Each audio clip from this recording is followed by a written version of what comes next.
And back to Contemporary Black Voices, where we take on the most important issues facing Black Americans. Today, we're having the pleasure of talking about You Don't Know Black Wall Street. And Sharon, you had a question for Fred. Actually, I got a two-parter, Okay. one for Fred and one for Dr. Stratford. Okay. So, Dr. Stratford, I'm going to go to you first. Yes. How did you hear about Fred's interest in Black Wall Street? How did you two connect? Oh, well, my family has been dealing with, particularly my sister and I, have been dealing with these issues for a very long time. Um, we're both visual artists, and we create images that are associated with things that are emotional, and clearly this is one. But my sister went to Fred after having read one of his books, and wow, I'm really impressed that you know so much information about my family's history, and I really would like to get together with you to be able to create a film, because so many people are into visual arts as opposed to in reading. Films are always popular. And so they got into a discussion probably 10 years ago, maybe even longer than that. And things happen, people have lives and they continue. And so just recently, I decided that I needed to continue with this effort. And who better than to go to than the person who had started out with my sister that many years ago, because they would have already been sort of up to snuff. They'd already know what the circumstances were and how to go about doing some of the things that were necessary to begin the research that was required to be able to make a film. And so that's how we met. So that takes me to you. Yes. Now, I didn't hear her say anything about you being a descendant of Black Wall Street. So how did you go about creating this wealth of knowledge, or why the interest in Black Wall Street? About the year 2009, I was in a conference in Tulsa, and this lady came up to me and said, "Hey, would you help me write my life story?" So we got together, and I'd go up to Tulsa. One day, she said, "Let me take you over and see what used to be Black Wall Street." And I said, "What?" And she took me down Greenwood Avenue, showed me where the Stratford Hotel had been, Williams Confectionery, the Dreamland Theater. And so then we went to the Carver Cultural Center, and they have a list of all the Blacks that own businesses. And I'm saying, why didn't I know about this before? And what happened is it was such a terrible thing that white people did. They closed it off. Out of the history books, you couldn't find any information on that. That's the way they do.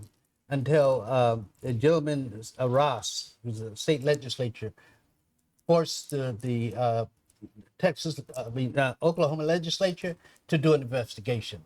And so when I got back home, I started reading, and I read everything that's out there. And I read the commission report.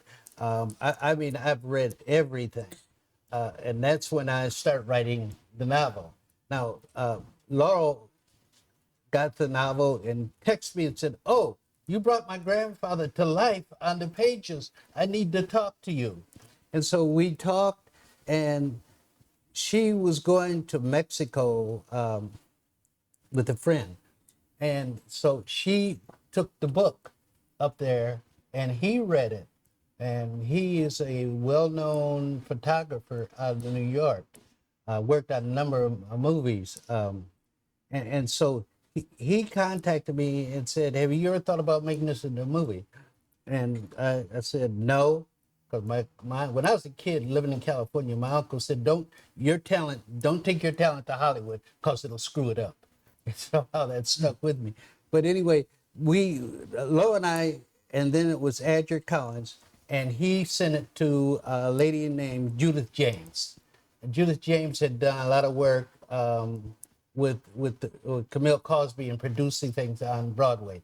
She and Adria and I worked on that script for 2 years, 3 times a night, I swear. I would do making changes. I give it to Judy. She said, no, this is not going to work. Start all over. I mean, she beat me up. But anyway, we finally got a great screenplay, and we were able to get a very good attorney, entertainment attorney. He liked the story so much, he did not charge us right now. I won't say his name because I don't want anybody think that they can do that. But no, he's, and so we brought in the guy, you've probably seen him a lot, who's a PR man for Bill Cosby, Andrew Wyatt. And then Chris, I met Chris, and Talking about this, Chris. Chris, yeah, and brought Chris in, and so then Dr. Stratford, we start. Unfortunately, my dear friend, and if this movie's made, Law Stratford will get the credit, because we wouldn't be where we are today if it wasn't for Law Stratford, and so what we're doing is we've gotten a great director, one of the best in the country, black, Charles Burnett, is going to be our director. We got an iconic actor who's going to be our executive producer, Danny Glover.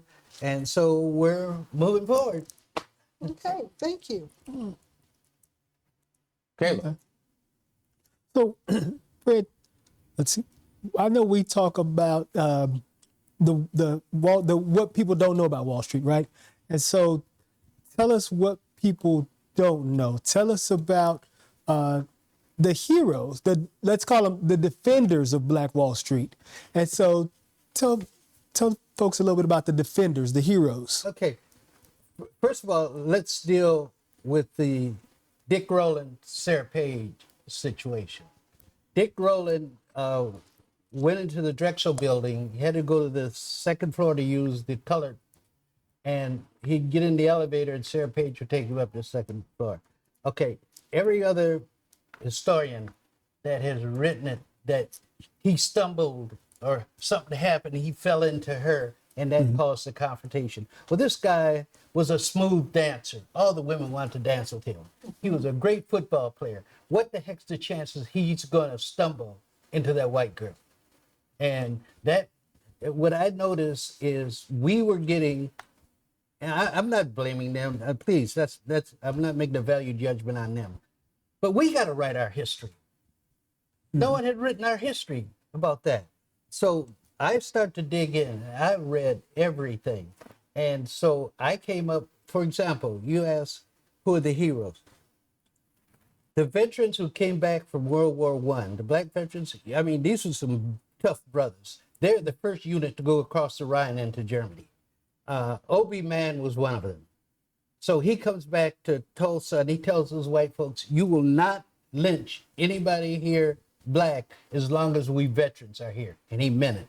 Okay, so what happens is after the confrontation between Dick Rowland and Sarah Page, this white newspaper, which was really a racist newspaper, he puts on the headline, "Black boy accosts white girl." That's his headline.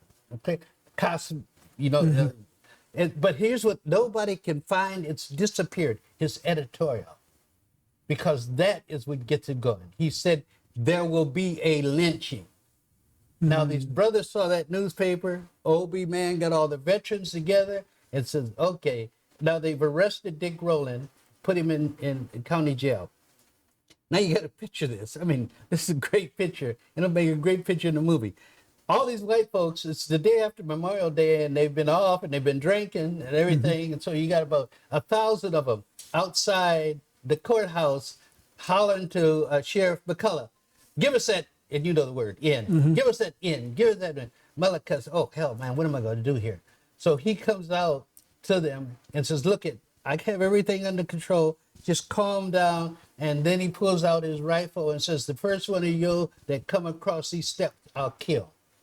So the white folks calm down. Now, they've calmed down. Now he's have all these black brothers with their rifles coming across the tracks into the white area, stand between these angry white folks, and the courthouse. And so OB man, McCullough says, "Oh man, OB, what you doing? I got this under control, man. Everything's fine." And OB says, "We're gonna make sure nothing happens to Dick Rowley." But he convinces him. So the OB man tells the veterans, "Okay, let's go back over across the street. This is what they don't talk about. Okay, this is what they don't talk about. They talk about the Sarah Page, Dick Rowland being the reason. Here's the reason. A KKK guy, white guy, walks up to OB Mann and says, what you doing with that gun on this side of town?" OB Mann says, "Don't mess with me, I'll shoot you." And the white boy says, "I'll be damned," goes for the gun, bam, OB Mann kills him. Now, can you picture this? 1921, black man on the white side of town kills a white man. We're going to have to leave kills it a white there. man. This is really a great story. And man, I really wish we could continue with this. Thank you, Dr. Stratford, for being here and telling us your story. Fred, thank you for bringing this all to light for us. Let me just say, there are some things that you will see. If and when this is made into a movie, you're going to be able to see some really things that you really didn't know about Black Wall Street. Until we come back, this is Contemporary Black Voices signing off. Thank you for watching.